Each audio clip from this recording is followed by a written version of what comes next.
ദൈവത്തിന്റെ ഏറ്റവും പ്രിയമുള്ളവരെ, അവിടുത്തെ സമാധാനം ഞാൻ ആശംസിക്കുന്നു. ഇന്ന് കർത്താവ് നമുക്ക് നൽകുന്ന ദൂത് സങ്കീർത്തനങ്ങൾ 44:6.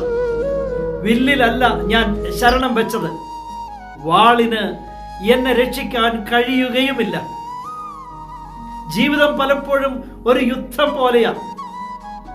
ഓരോന്നിനും ഇറങ്ങിത്തിരിക്കുമ്പോൾ മറുവശത്ത് മല്ലന്മാരും ആയുധധാരികളും ശക്തന്മാരും ഒക്കെ നിൽക്കുകയാണ്.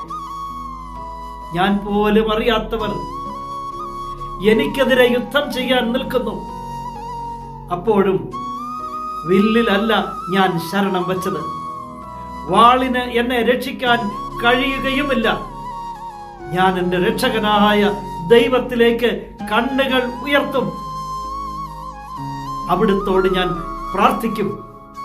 ഗോലിയാത്തിന്റെ മുന്നിൽ കൊച്ചു ദാവീദിന് ധൈര്യം പകർന്ന, ശക്തി നൽകിയ, വിജയിപ്പിച്ച ഒരു ദൈവമുണ്ട്. ആ ദൈവം നമ്മയും രക്ഷിക്കും. ആ ദൈവം എപ്പോഴും നമ്മോടൊപ്പമുണ്ട്. അവിടുത്തെ ആശ്രയിച്ചാൽ ആശ്രയിക്കുന്നവരെ കൈവിടുകയില്ല അവിടുന്ന് ഒരു നാളും.